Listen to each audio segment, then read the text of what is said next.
that, according to your own government procurement office, the reason that you outsource this service is because it has competitive rates. There's flexibility in the drawdown process to enable the end users to tailor their own particular requirements. It's user-friendly, standardised and improves workplace investigation quality. But I ask this question, Minister, because in common with a lot of the rhetoric around public procurement, the logic behind it is that it delivers better value, that it's more efficient, and it will bring external workplace investigation in a cheaper and fairer way. But we know from broadband, from the National Children's Hospital, from Cervical Check, that the rhetoric of private sector efficiency is collapsing in front of you, and that neoliberal ideology that underpins it is a nonsense, an expensive nonsense. And I believe that this is another example of the rhetoric that you give not matching reality. It's hugely wasteful. And I'll give you examples when I get a minute to come back to you as to why I believe that's the case. Thank you. Minister, 1 minute. The Deputy referred to neoliberal ideology. I'm not a neoliberal, but I do believe there is a role in looking at how we can get value for money and ensuring that there are a variety of organisations bidding to provide particular projects. I mean, you referred to where we are with the National Children's Hospital. That is a state-funded project that will be delivering services that will be available for our citizens and for young boys and girls.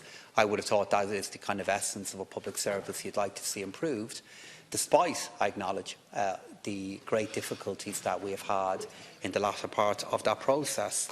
If the Deputy has specific concerns in relation to this tendering process, I'm sure you're about to share them with me now.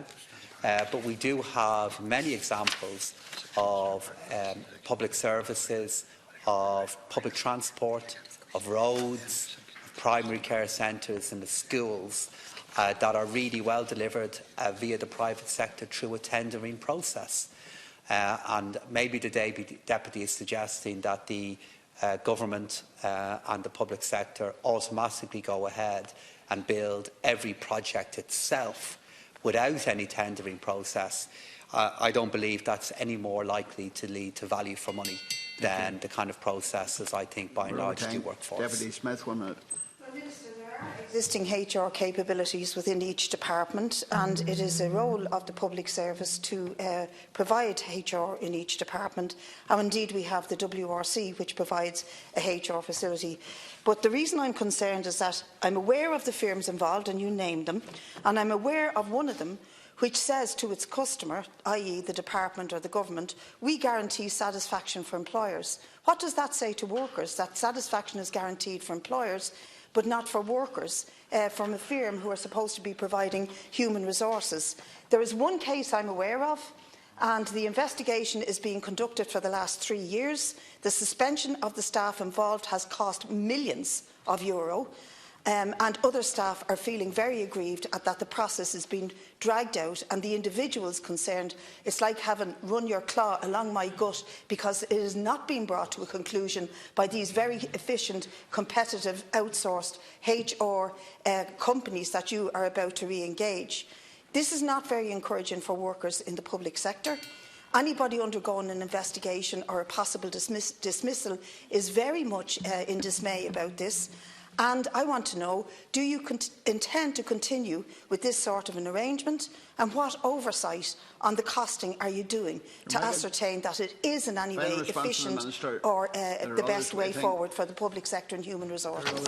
Yes, I do intend to continue to go ahead with this process. It's worth emphasising that these bodies and these organisations, if they do win the tendering process, they have to be in compliance with government policy, and the policy they operate will be government policy in relation to how employees or citizens are treated, not their own. And what we want as an employer is we want our employees, the employees of the state, to be treated fairly and impartially. Where people feel like they are treated fairly and where they're done so in a way that's in accordance with government policy. That is the objective that we as an employer want met, I should say.